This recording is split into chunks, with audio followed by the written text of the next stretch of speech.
नमस्कार, breaking tube में आपका एक बार फिर स्वागत है। और आज हम बात करेंगे, एक आईएएस ऑफिसर हैं अंजनेय कुमार सिंह, मुरादाबाद से वो मंडलायुक्त के पद पर तैनात थे और 14 अगस्त से वो लगातार छुट्टी पर हैं।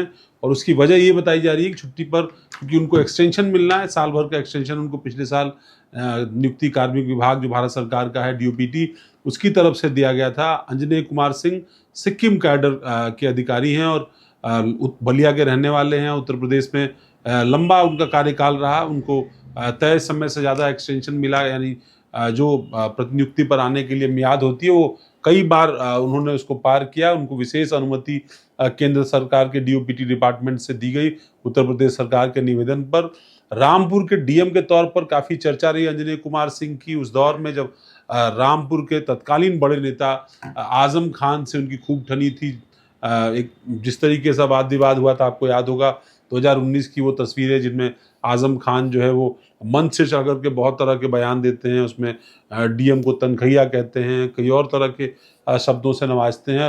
अंत में अदालत का रुख किया जाता है और इस पूरे मामले में उनको सजा होती है। और ऐसे ही मुकदमों की पूरी फहरिस्त जो है वो लगभग शतक तक पहुंच गए थे आजम खान जो उनके खिलाफ मुकदमे हुए थे। हालांकि सुप्रीम कोर्ट से कुछ मामलों में उनको रिलीफ मिली, लेकिन अभी भी सलाखों के पीछे हैं। और उनको सलाखों के पीछे जाने के पीछे जिस नौकरशाह का सबसे महत्वपूर्ण रोल माना जाता है वो अंजनेय कुमार सिंह का माना जाता है। और शायद यही वजह रही कि योगी सरकार के विश्वस्त अधिकारियों में वो शामिल रहे।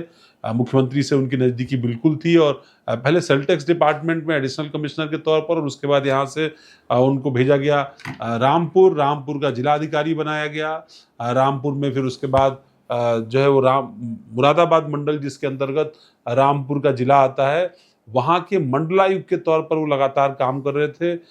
एक्सटेंशन की उम्मीद थी उनको और इसी उम्मीद के तौर पर उन्होंने, चूंकि म्याद पूरी हो गई थी, उनका कार्यकाल पूरा हो गया था, वापस उनको अपने कैडर में या तो लौटना था या तो केंद्र सरकार की वो चिट्ठी आनी थी उत्तर प्रदेश के नियुक्ति कार्मिक विभाग को, जिस चिट्ठी में ये बहुत साफ तौर पर लिखा होता कि अंजनेय कुमार सिंह को 1 साल या 6 महीने के लिए प्रतिनियुक्ति पर विशेष अनुमति फिर से दी जाती है।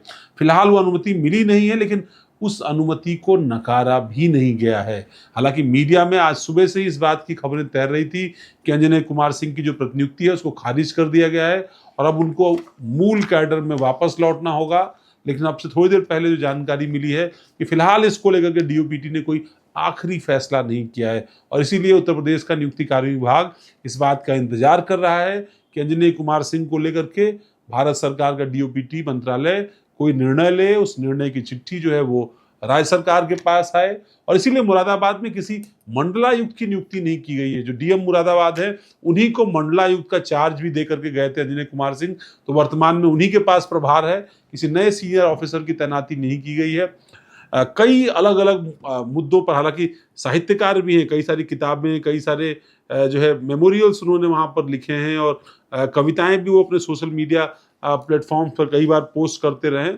कई अलग अलग तरह के वाक़े रहे उनके कैरियर में, चूँकि 2005 बैच के आईएएस अधिकारी हैं वो, और जिस तरीके से उनकी भूमिका रही उसको लेकर के बार बार चर्चा रहती है कि 2019 में रामपुर के डीएम रहते हुए आजम खान पर उन्होंने कार्रवाई की थी। मैंने आपको बताया कि कैसे उन कार्रवाइयों में ने उनको देश भर में सुर्खियां दी, तमाम जगहों पर जहां विपक्ष उनके खिलाफ आरोप लगाता रहा, वहीं सत्ता पक्ष की तरफ से उनको लगातार प्रमोट किया गया, लगातार उन पर जो है उनको उनके पद पर बरकरार रखा गया।